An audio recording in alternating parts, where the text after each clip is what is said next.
My sweet Darling's, कैसे हैं आप लोग। तो आज मैं कवर करने वाली हूँ एक एग्जाम के बारे में जिसको बोलते हैं एनसीईटी एग्जाम। बहुत सारे लोग मेरे से पूछ रहे थे कि एग्जाम कैसे कंडक्ट होता है, आपका कोर्स हम कैसे कर सकते हैं। मैं खुद भी अभी बीए परस्यू कर रही हूँ, बट जब मैंने दिया था अपना एग्जाम तब ये जो है एनसीईटी का एग्जाम ये एग्जिस्ट नहीं करता था। ये बाद में आया है मेरे एडमिशन लेने के बाद। तो पिछले साल से ही हमारी यूनिवर्सिटी ने इस कोर्स में by the entrance national entrance exam admission लेने शुरू किए हैं। उससे पहले डिपार्टमेंट लेवल का टेस्ट होता। तो यही हम कवर करने वाले हैं वीडियो में। अगर चैनल पर नए हो तो सब्सक्राइब कर लो एंड शुरू करते हैं।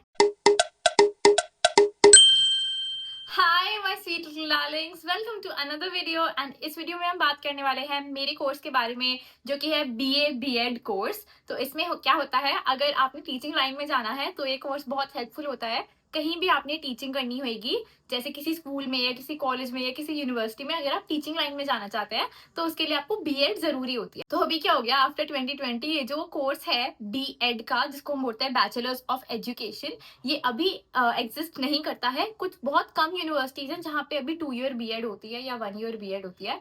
तो मेनली अगर आप आफ्टर 12th ही टीचिंग परस्यू करना चाहते हैं, अगर आप अभी 12th में हैं या आने वाले हैं या टीचिंग लाइन में जाने का सोच रहे हैं after your 12th class, after your +2, तो आपको ये वाला जो कोर्स है आईटेप करके वो करना पड़ेगा। इसमें जो डिग्री होती है 3 तरीके की होती है। अगर आप आर्ट्स बैकग्राउंड से हैं तो बीए बीएड है, अगर आप साइंस बैकग्राउंड से हैं तो बीएससी बीएड है, एंड अगर आप कॉमर्स बैकग्राउंड से हैं तो बीकॉम बीएड है ना। ठीक है, तो अब इस कोर्स के बारे में मैं आपको सारा पहले एक्सप्लेन कर देती हूँ। इसमें एक्चुअली ना, अगर आपने टीचिंग करनी है तो आपको बीएड चाहिए, है ना। अगर आप वैसे बीएड करते हो जो 2 ईयर या 1 ईयर, इवन 2 ईयर्स की होती है, अभी 1 ईयर की बीएड बहुत कम जगह पे होती है। तो 2 ईयर की जो बीएड होती है, इसलिए लोग डिस्टेंस से करते हैं ये वाली बीएड, ताकि वो आगे जाके अपना मतलब साइड वेज में टीचिंग परस्यू करना चाहें। तो अगर आप 3 साल का ग्रेजुएशन करके या 4 साल का ग्रेजुएशन करके फिर आप अपना बीएड करते हो तो वो टोटल हो जाते हैं 5 to 6 ईयर्स आपको अपना बीए बीएड कंप्लीट करने में लग जाएंगे, है ना। एंड अगर आप बीए बीएड करते हो विच इज आफ्टर 12th, ये कोर्स सिर्फ वही बच्चे परस्यू कर सकते हैं जो अभी स्कूल में है एंड आगे जाके 12th के बाद इस कोर्स के लिए एग्जाम देंगे। ठीक है, तो इसके लिए पहले अगर मैं पंजाब यूनिवर्सिटी की बात करूँ तो पहले डिपार्टमेंट लेवल का एक टेस्ट होता था यूनिवर्सिटी के अंदर। ठीक, उसको बोलते थे एप्टीट्यूड टेस्ट। अब वो टेस्ट नहीं होता है, अब हम जो है national common entrance test NCET, तो अब हम जो है एनसीईटी से एडमिशन लेते हैं। ठीक है, ये नेशनल लेवल का एग्जाम होता है, इसमें बहुत सारी यूनिवर्सिटीज जो है वो इंक्लूडेड होती हैं एंड इससे आपको बीए बीएड में एडमिशन मिल जाएगी। बीए बीएड से मैंने आपको फिर बता दिया एक बार कि इसमें टीचिंग में जा सकते हो, आप यूनिवर्सिटी में प्रोफेसर बन सकते हो एंड गवर्नमेंट टीचिंग जॉब्स के लिए जा सकते हो अपने स्टेट में कहीं पर भी। उसके लिए आपको एग्जाम्स भी क्लियर करने होते हैं, बट आपके लिए बीएड की डिग्री इंपॉर्टेंट रहती है फॉर टीचिंग। अगर आप छोटी क्लासेस को भी पढ़ा रहे हैं तो आपके पास कम से कम डीएलएड होनी चाहिए, जिसको बोलते हैं डिप्लोमा इन एलिमेंट्री एजुकेशन। या अगर प्री स्कूल की क्लासेस पढ़ा रहे हैं तो आपके पास डीपीएसई यानी कि diploma in pre school education होना चाहिए। अभी हम बात करेंगे उनकी जो कि 6th या उससे ऊपर की क्लासेस को पढ़ाना चाहते हैं एंड 6 to 8 पढ़ा सकते हैं आप आगे जाके आप, और जब तक आप करते जाएंगे अपनी ग्रेजुएशन पोस्ट ग्रेजुएशन तब आप और हायर क्लासेस के लिए क्वालिफाई कर जाएंगे। ठीक है, तो अब बीए बीएड भी जो है ये 3 स्टेजेस में होती है, preparatory, middle and secondary. Secondary वाले जो बच्चे होते हैं ये पढ़ा सकते हैं 6 to 8। ठीक है, एंड प्रेपरेटरी वाले जो बच्चे होते हैं ये प्रेपरेटरी क्लासेस को पढ़ाते हैं, छोटी क्लासेस को पढ़ाते हैं, एंड एलिमेंट्री वाले 1st to 5th पढ़ा सकते हैं, है ना। आप समझ गए मेरी बात। ठीक है, अब आगे चलते हैं। ठीक है, तो सबसे पहले मैं आपको बताने वाली हूँ कि इसके लिए एक नेशनल लेवल का एग्जाम होता है। अगर आप पंजाब यूनिवर्सिटी या और भी बहुत सारी ऐसी यूनिवर्सिटीज हैं जिसमें एनसीईटी करके जो एग्जाम होता है वो काउंटेड होता है, तो मैं आपको इसी वीडियो में सब बताने वाली हूँ कि कैसे आप उसमें एडमिशन ले सकते हैं। तो अब मैं सबसे पहले आपको क्लियर कर देती हूँ इसको कहते क्या है। इसको कहते हैं आईटेप यानी कि 4 year integrated teaching education programme. ठीक है, एंड ये वाला जो है ये सेंट्रल या फिर स्टेट यूनिवर्सिटीज में या जो भी यूनिवर्सिटीज उन्होंने यहाँ पे प्रिस्क्राइब करी हुई है, मैं आपको जो इस पूरे डॉक्यूमेंट का लिंक है ये मैं आपको दे दूंगी डिस्क्रिप्शन में, है ना। वहां से आप इसको एक्सेस कर सकते हैं एंड मेरा जो सोर्स है इन्फॉर्मेशन का वो भी यही डॉक्यूमेंट है। ठीक है, तो अब हम शुरू करते हैं। जो एनटीए है ये नेशनल कॉमन एंट्रेंस टेस्ट यानी कि एनसीईटी इसको कंडक्ट कराएगा 2025 में 178 सिटीज में। एंड इसकी जो डेट्स हैं उसके लिए आपको यहाँ पे चेक कर सकते हैं, सारी डेट्स यहाँ पे मैंने मेंशन करी हुई है इस इमेज में। एंड इसकी वेबसाइट भी मैं आपको डिस्क्रिप्शन में दे दूंगी, वहां से जाके आप अप्लाई कर सकते हैं। ठीक है, मीडियम ऑफ एग्जामिनेशन जो रहता है वो रहता है वो 13 लैंग्वेजेस हैं जिसमें मैं आपको बता देती हूँ, इंग्लिश में दे सकते हैं आप पेपर, जिसमें आप पेपर अटेम्प्ट करेंगे उसको कहते हैं मीडियम, ठीक है। आप हिंदी में दे सकते हैं, असामीज में दे सकते हैं, बंगाली में दे सकते हैं, गुजराती, कन्नड़, मलयालम, मराठी, उड़िया, पंजाबी, तमिल, तेलुगु और उर्दू में भी आप ये एग्जाम दे सकते हैं। मीडियम ऑफ जो क्वेश्चन पेपर है, ये वो लैंग्वेज है जिसमें आप जो है पेपर को अटेम्प्ट करेंगे, है ना, ठीक है। इसकी हेल्पलाइन नंबर से सब कुछ भी इधर मेंशन करा हुआ है, तो वो भी मैं आपको सब कुछ डिस्क्रिप्शन में मिल जाएगा, है ना। तो अब मैं आपको थोड़ा सा पेपर पैटर्न समझा देती हूँ, ठीक है। 4 सेक्शंस होंगे, ठीक है, जिसमें से 2 कंपलसरी है, सबके लिए कॉमन रहेंगे, एंड 2 इसमें से आपके स्पेसिफिक रहेंगे, एक लैंग्वेज स्पेसिफिक है, एक डोमेन स्पेसिफिक है, ठीक है। तो 38 डिफरेंट लैंग्वेजेस हैं जिसमें आप पेपर मतलब दे सकते हैं। इसमें आपकी इंडियन भी आ जाती है, रीजनल भी आ जाती है, एंड आपकी बाहर की लैंग्वेजेस भी आ जाती हैं। 38 लैंग्वेजेस है, ठीक है। तो उसमें से आपने 2 लैंग्वेजेस चूज करनी है, ठीक है। ये 2 लैंग्वेजेस इसलिए इंपॉर्टेंट है क्योंकि आगे जाके अगर आपने टीचिंग करनी है तो उसमें भी हेल्पफुल है। इन दोनों लैंग्वेजेस में आपकी रिटन प्रोफिशिएंसी भी होनी चाहिए एंड आपकी रीडिंग प्रोफिशिएंसी भी होनी चाहिए। जैसे कि मैं यूपी से हूँ तो मुझे इंग्लिश भी आती है एंड हिंदी भी आती है, तो मेरी ये 2 लैंग्वेजेस थे जब मैंने अटेम्प्ट करा था पेपर, ठीक है। ये सीयूईटी जैसा ही है ऑलमोस्ट, ठीक है। बस इसमें आपका ये जनरल टेस्ट के अलावा टीचिंग एप्टीट्यूड भी आ जाता है। टीचिंग एप्टीट्यूड क्या है वो मैं आपको समझा दूंगी, अभी वो हम आगे कवर कर लेंगे, ठीक है। तो 2 डिफरेंट लैंग्वेजेस हैं, ठीक है। फॉर एग्जाम्पल इस वीडियो की हम ले लेते हैं कि आपने एक इंग्लिश ले ली एंड एक हिंदी ले ली, ठीक है। हर लैंग्वेज पेपर में 23 क्वेश्चंस रहेंगे जिसमें से आपने 20 अटेम्प्ट करनी है। कितने क्वेश्चंस रहेंगे? 23 क्वेश्चंस रहेंगे जिसमें से आपने 20 जो है उन्हें अटेम्प्ट करना है, ठीक है। इसके बाद हम दूसरे सेक्शन पे आ जाते हैं, ठीक है। और आ गए आपके डोमेन स्पेसिफिक सब्जेक्ट्स। तो ये जो आपके डोमेन स्पेसिफिक सब्जेक्ट्स होते हैं ये आपके यूनिवर्सिटी या इंस्टीट्यूशन वाइज रहेंगे, ठीक है। मोस्टली आपने वही सब्जेक्ट्स लेने हैं जो आप 12th में पढ़ चुके हैं, ताकि आपको सब कुछ दोबारा से ना पढ़ना पड़े, ठीक है। 3 डोमेन स्पेसिफिक सब्जेक्ट्स लेने हैं। हर एक डोमेन स्पेसिफिक में आपके 3 पेपर होंगे, मतलब डोमेन स्पेसिफिक के हर एक में 28 क्वेश्चंस होंगे जिसमें से 25 आपने अटेम्प्ट करने हैं।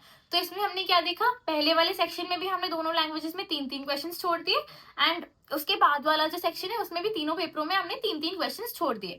28 आए थे, 25 करी, ठीक है। पिछले वाले में हमारे पास 23 आए थे, हमने 20 अटेम्प्ट करने हैं, छोड़ देने हैं, ठीक है। वो ऑप्शनल क्वेश्चंस है, पूरे पेपर में आप कहीं पर भी वो क्वेश्चन छोड़ सकते हैं, ठीक है। कोई नेगेटिव मार्किंग इस पेपर में नहीं होती है, ठीक है। This is something you need to understand. अब हम आ जाते हैं सेक्शन 3 पे, जो कि है जनरल टेस्ट। ये थोड़ा सा डिफिकल्ट हो जाता है उनके लिए जिनका ये बैकग्राउंड रहा नहीं है या जिन्होंने कभी किसी कॉम्पिटेटिव एग्जाम की तैयारी जो है वो नहीं करी है, ठीक है। ये मैंडेटरी सेक्शन रहता है, सबके लिए सेम रहता है।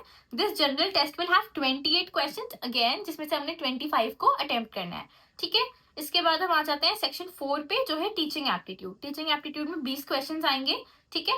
20 क्वेश्चन अटेम्प्ट करने हैं, सॉरी। तो टीचिंग एप्टीट्यूड में 23 क्वेश्चंस आएंगे एंड आपने 20 अटेम्प्ट करना है, ठीक है। तो अब आपके पास टोटल में आ गए टोटल 181 क्वेश्चन। तो अगर आप इन सारे एग्जाम्स को मिलाओगे तो आपको मिल जाएंगे टोटल 181 क्वेश्चंस, जिसमें से आपने 160 क्वेश्चंस अटेम्प्ट करने हैं, ठीक है। There will be choice of 3 questions in each subject, language, domain specific, teaching aptitude and general test, ठीक है। जितने भी आपके टेस्ट होंगे, ठीक है, उसमें से आपके 3-3 क्वेश्चन आप हर एग्जाम में, हर पेपर में छोड़ सकते हैं विलिंगली, उसका कोई मार्क्स नहीं कटेंगे, ठीक है। जो एग्जामिनेशन है वो मल्टीपल डेज में कंडक्ट कराया जाएगा, 2 शिफ्ट्स में, एक दोपहर की शिफ्ट होती है, एक सुबह की शिफ्ट होती है, एंड बहुत ज्यादा आनाकानी रहती है इसमें। कभी सेंटर दूर पड़ जाता है, कभी आपका ऐसा हो जाएगा कि यार एग्जाम ही कैंसिल हो गया या एग्जाम लेट हो गया। पिछली बार क्या हुआ था, लास्ट ईयर एग्जाम कैंसिल हो गया था ये वाला, फिर उसको रिकंडक्ट कराया गया था, ठीक है। एंड ये आपके सब्जेक्ट्स पे डिपेंड करता है एंड आपके चॉइसेस पे भी डिपेंड करता है कि आपका एग्जाम कैसे रहेगा। तो अब अगर मैं बात करूं हमारी मोड ऑफ द टेस्ट की, ठीक है, तो ये कंप्यूटर बेस्ड टेस्ट है, ये आपको कंप्यूटर पे जाके अपने सेंटर पे देना पड़ेगा। आई मैक्स या आई मैक्स डिजिटल करके सेंटर्स होते हैं, यूजुअली सीयूईटी के भी यही बनते हैं, एनसीईटी के भी यही बनते हैं।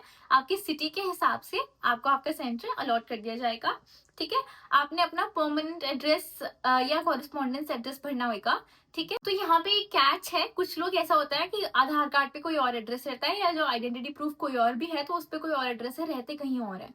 तो मेरे साथ ऐसा ही हुआ था जब हम पंजाब शिफ्ट हो गए थे, एंड मैं पंजाब में रह रही थी, एंड मैंने गलती से अपना कॉरेस्पॉन्डेंस एड्रेस, यानी कि जो आपका करंट एड्रेस होता है जहाँ से आपको कॉरेस्पॉन्ड कर सकें या आपसे बात की जा सके या जहाँ पर आप रहते हैं, उसे कहते हैं कॉरेस्पॉन्डेंस एड्रेस, जो आपका करंट एड्रेस रहता है, ठीक है। तो मेरे को मिल गया था आगरा का, फिर मैंने आगरा जाके पेपर दिए थे। तो ऐसा नहीं करना है, ध्यान से अपना एड्रेस भरना है, जिस जगह आप रहते हैं कॉरेस्पॉन्डेंट एड्रेस आपने सब कुछ करेक्ट भरना है, ठीक है। और अगर उसका कोई प्रूफ मांगते हैं तो आप अपना फॉर एग्जाम्पल बिल, बिजली का बिल या रेंट एग्रीमेंट, ऐसा कुछ भी आप दे सकते हैं। ठीक है। एंड टेस्ट पैटर्न आपका रहेगा ऑब्जेक्टिव टाइप। ठीक है, मल्टीपल चॉइस क्वेश्चंस रहेंगे। ठीक है, 4 ऑप्शन आएंगे A B C D, उसमें से आपको जो मोस्ट अप्रोप्रिएट चॉइस है उसको आपको चूज करना पड़ेगा। 13 लैंग्वेजेस हैं जो मैंने पहले आपको बता दी, उनमें आपने पेपर देना है। ठीक है। और लैंग्वेज में आपका आ जाएगा जो आपका लैंग्वेज का आपका एप्टीट्यूड चेक करा जाएगा, दैट इज थ्रू। तो जो भी भाषा आप चूज कर रहे हैं उसमें से आपका रीडिंग कॉम्प्रिहेंशन यानी कि पढ़ने की क्षमता, ठीक है, लिटरेरी एप्टीट्यूड यानी कि लिटरेचर से रिलेटेड आपका कितना है आपकी भाषा में, एंड आपकी वोकैबुलरी। ठीक है, ये चीजें टेस्ट करी जाएंगी। एंड डोमेन सब्जेक्ट जो है, अगेन इन्होंने यहाँ पे मेंशन करा हुआ है as per class 12 syllabus only. ठीक है, यानी कि अगर आपने क्लास 12 में वो सब्जेक्ट्स पढ़े हुए हैं तो ही आपने उस डोमेन का पेपर देना है, अदरवाइज आपको बहुत दिक्कत हो जाएगी। समझ गए मेरी बात? ठीक है, आगे चलते हैं। ठीक है, आगे चलते हैं, हम सिलेबस देखते हैं जनरल टेस्ट का। ठीक है, अभी मैंने जो इससे पहले आपको सिलेबस बताया वो लैंग्वेज का था आपका। एंड डोमेन सब्जेक्ट जो है आपका क्लास 12 का जो सिलेबस है NCERT CBSE बोर्ड का, वो ही चलेगा आपका। आपकी 11th-12th की सारी NCERTs आपने पढ़ लेनी है। आपको यूट्यूब पे बहुत सारी वीडियोस मिल जाएंगी। ठीक है, ह्यूमन एट ईस्ट कर सकते हैं आर्ट्स वाले, ठीक है, इकोनॉमिक्स वाले रजत अरोड़ा सर कर सकते हैं। ऐसे करके आपको बहुत सारे यूट्यूबर्स मिल जाएंगे जो बहुत अच्छा कंटेंट बना रहे हैं। ठीक है, इसके बाद हम आ जाते हैं सिलेबस पे। जनरल टेस्ट का जो सिलेबस है, ठीक है, तो इसमें आपका आ जाएगा general knowledge, current affairs, general mental ability, numerical ability, quantitative reasoning, logical and analytical reasoning, environment literacy etcetera. तो इसका कोई इन्होंने एक्सेट्रा लगा के बता दिया कि कोई स्पेसिफिक सिलेबस नहीं है, क्वेश्चन कहीं से भी आ सकता है। तो ये थोड़ा सा ट्रिकी हो जाएगा आपके लिए। तो इसके लिए भी आपको यूट्यूब पे बहुत सारी रेफरेंस वीडियोस मिल जाएंगी। अड्डा 247 आप देख सकते हैं, है ना। और भी बहुत सारे यूट्यूब चैनल्स हैं जहाँ से आप जनरल टेस्ट की तैयारी कर सकते हैं। ठीक है, पुराने पेपर्स पे आपने बहुत फोकस रखना है। PYQs तो 100% सॉल्व करके जाने ही जाने हैं, क्योंकि PYQs इतने हैं नहीं, है ना। मेरे सेशन से लास्ट ईयर शुरू हुआ था आई गेस 2022 में, 2022, 2023, 2024, 3-4 पेपर ही होंगे। ठीक है, आपने जिसमें से रेडी करना है। अब आ जाते हैं इस मेन पार्ट पे। ठीक है, इससे पहले का जो भी मैंने बताया, ये और CUET का सिलेबस जो है वो कॉमन रहता है। बट जब आप ये टीचिंग का एग्जाम देते हैं तो उसमें वो आपका टीचिंग एप्टीट्यूड भी जो है उसको जज करते हैं। ठीक है, तो इसमें जैसे आपको science, arts, maths, performing arts, languages की टीचिंग यानी कि जो टीचिंग पेडागोजी होती है उससे रिलेटेड क्वेश्चंस आते हैं। ठीक है, इसके लिए अगर आप चाहें तो मैं स्पेसिफिक अलग से वीडियो बना दूंगी जिसमें मैं टीचिंग एप्टीट्यूड के बारे में एक्सप्लेन कर दूंगी, है ना। एंड रजिस्ट्रेशन जो है वो exams.nta.ac.in/ncet/ पर हो जाएगा। टेंशन मत लो, ये वेबसाइट आपको डिस्क्रिप्शन में मिल जाएगी। ठीक है, इसके बाद हम आ जाते हैं the pattern of question paper, है ना। तो इसके लिए यहाँ पे मैं एक पिक्चर लगा देती हूँ। यहाँ पे भी आप लोग इसको स्क्रीन को रोक कर पढ़ सकते हैं आराम से। ठीक है, अब वापस से आ जाते हैं। ठीक है, language 1 total questions 23, attempted 20। Language 2 में भी सेम रहेगा, टीचिंग एप्टीट्यूड में भी सेम रहेगा। 3-3 क्वेश्चन छोड़ के आने हैं आपने, है ना। करने ही नहीं है, कर लिए तो काउंट नहीं होंगे वो। आपके जो टॉप 23 क्वेश्चन होंगे वही काउंट होंगे। ऐसा हुआ कि बीच में एक आधा आपने छोड़ दिया, है ना, तो जो आपके फर्स्ट 23 अटेम्प्टेड क्वेश्चन होंगे वही काउंट होंगे। ठीक है, जनरल टेस्ट में 28 क्वेश्चन है, 25 अटेम्प्ट करने हैं। डोमेन स्पेसिफिक में 28 क्वेश्चन है, 25 अटेम्प्ट करने हैं। ठीक है, तो आपका लैंग्वेज 1, लैंग्वेज 2, टीचिंग एप्टीट्यूड का सेम रहेगा। जनरल टेस्ट और आपके 3 डोमेन स्पेसिफिक सब्जेक्ट्स का आपका सेम रहेगा। 23 है, 20 करके आने हैं, 28 है, 25 करके आने हैं। ठीक है, लैंग्वेजेस जो है वो आपको मैं बता देती हूँ, 38 लैंग्वेजेस हैं जिसमें से आप चूज कर सकते हैं। ठीक है, और दोनों लैंग्वेजेस सेम नहीं हो सकती हैं। दोनों, जो लैंग्वेज 1 रहेगी, लैंग्वेज 2 रहेगी, दोनों अलग अलग रहेंगी। ठीक है, एंड आपका teaching aptitude is compulsory, general test is compulsory, है ना। एंड आपके क्या कहते हैं, अलग अलग सेक्शंस दिए हुए हैं, उसमें से आप चूज कर सकते हैं। तो जो पहला डोमेन स्पेसिफिक सब्जेक्ट है वो आपको सेक्शन 2 26 डोमेन स्पेसिफिक सब्जेक्ट में से चूज करना है। ठीक है, एंड मतलब 3 अलग अलग डोमेन स्पेसिफिक सब्जेक्ट चूज करना है। एंड अगेन फिर बता देती हूँ, वो आपने 12th में पढ़े होने चाहिए। फॉर एग्जाम्पल अगर आप कॉमर्स बैकग्राउंड से हैं तो आपके पास बिजनेस स्टडीज होगी, इकोनॉमिक्स होगी, है ना। ऐसे करके आपके पास सब्जेक्ट्स होंगे, तो आपने डोमेन स्पेसिफिक पेपर भी उन्हीं का देना है। एंड आपका सोर्स ऑफ स्टडी रहेगा NCERT। NCERT से बाहर कुछ नहीं आता है। ठीक है, ध्यान रखिएगा। ठीक है, इसके बाद हम आ जाते हैं टोटल क्वेश्चंस कितने हो गए इसमें, 181 क्वेश्चंस होंगे। ठीक है, 7 एग्जाम्स हैं, 7 पेपर होंगे। ठीक है, इसके 7 पेपर होंगे, ठीक है। 181 क्वेश्चंस हैं टोटल 7 पेपरों में, ठीक है। और इसमें से 160 जो है आपने अटेम्प्ट कर लेने हैं, ठीक है। इसकी आपको अगेन पूरी जो पीडीएफ है इसकी आपको डिस्क्रिप्शन में मिल जाएगी। इसके बाद हम बात करते हैं जो लिस्ट है सेंट्रल स्टेट यूनिवर्सिटीज की या इंस्टीट्यूशंस की, ये सारी डिटेल्स आपको डिस्क्रिप्शन में मिल जाएंगी, वहां से अपनी फेवरेट यूनिवर्सिटी आप ढूंढ लेना, ठीक है। और जब आप अप्लाई करोगे, ठीक है, तो उसके लिए भी आपने ध्यान रखना है कि आप ठीक से देख दाख के अप्लाई करो, है ना। गलत गलत कुछ मत भर देना वहां पर, ठीक है। आगे चलते हैं, ठीक है। और जो कैंडिडेट्स हैं वो ऑनलाइन मोड से ही अपना फॉर्म भरेंगे, इन्होंने यहाँ पर मेंशन करा हुआ है, ठीक है। और वेबसाइट भी इन्होंने मेंशन करी हुई है। कुछ इंस्ट्रक्शन है ऑनलाइन एप्लीकेशन फॉर्म भरने के, ठीक है। उसके कुछ चार्जेस भी रहेंगे अराउंड एप्लीकेशन फॉर्म को सबमिट करने के, शायद जब आप फॉर्म भरेंगे आप तब देख सकते हैं। एंड इसके बाद इन्होंने दे रखा है list of examination cities for NCET 2025। तो यहाँ पे इन्होंने शुरू करा है स्टेट से, अंडमान निकोबार पोर्ट ब्लेयर से। I hope all is clear. अगर कोई डाउट हो या कुछ भी हो आप कमेंट्स में पूछ लीजिएगा, मैं जितनी जल्दी हो सकेगा उतनी जल्दी आंसर करने की कोशिश करूंगी। तो इसी के साथ हमारी ये वाली वीडियो तो खत्म हो गई, ठीक है। और भी वीडियोस आती रहेंगी about PU and BA BEd का कोर्स। एंड अगर आपको बीए बीएड पे कोई स्पेसिफिक वीडियो चाहिए हो तो प्लीज मुझे बता देना, मैं उसको भी पोस्ट कर दूंगी, ठीक है। तो मैं आपसे मिलती हूँ अगली वीडियो में। चैनल पे नए हो तो सब्सक्राइब करके जाना। सी यू, लव।